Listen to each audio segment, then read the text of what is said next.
Here's one of the heads. 823 square ports. These are nasty. And I'm gonna get these cleaned up, throw them in the parts washer cabinet, and replace the springs and get the head gasket surface clean so that we can bolt these guys up and extract that one broken bolt. Let's see how clean I get these. Some are gonna love it.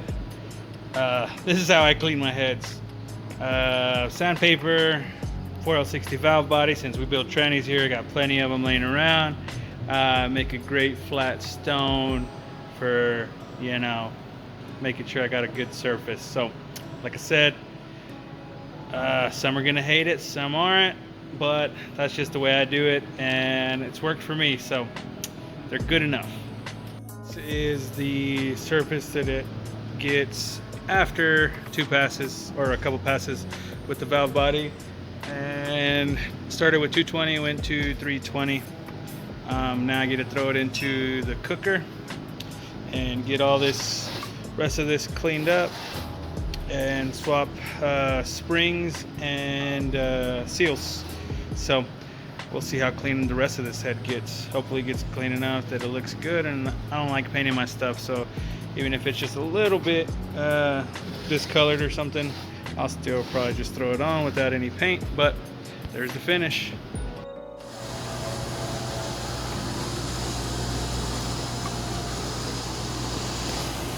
Alright, I'm gonna go ahead and lap these valves in here.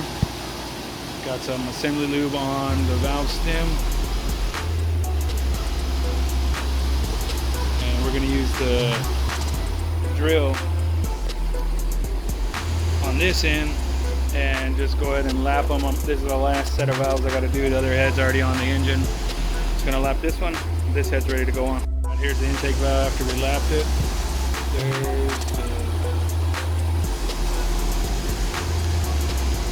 the seals and springs. Should we good to go?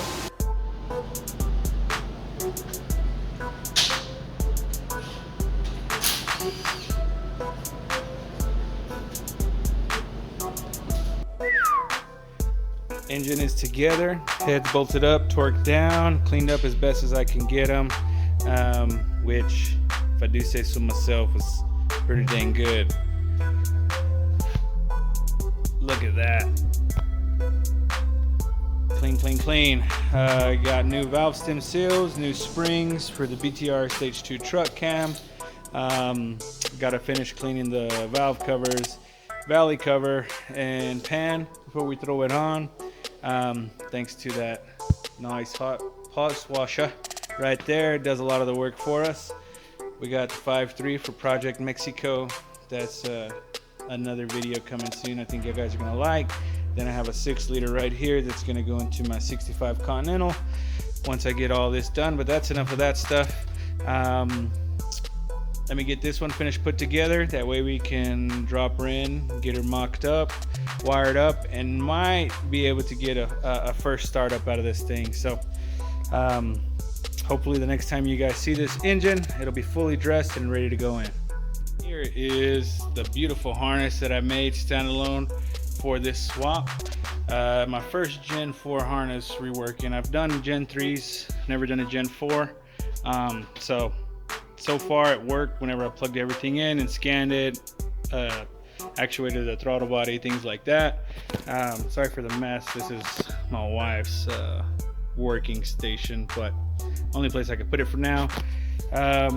Here is my 6L80 plug at the rear with one of those 2 sensors. My extended pedal harness. I'm just gonna wire this up once I get it all into the truck. My OBD2 I need to wire up once I get it all into the truck, along with my fuse box down here that we wired in there. What is this right here? Is my starter wiring, things like that, PCM, and this is my truck wiring harness. So I cut it off the old setup, This is what powered the old engine. These other two connections are for wiper motor. This is for my brake switch. I need to wire it to the other plug that goes right here for transmission. But once I drop in the engine, this is just going to be plug and play. Hopefully I'll be able to hit the key and everything just works right. I'm looking for a clean look. Hopefully I do good enough. It looks good. I don't think it's too bad, but there's the harness for it. So gonna get this bolted up to the engine once we get it dropped in and test fire it, and hopefully she works.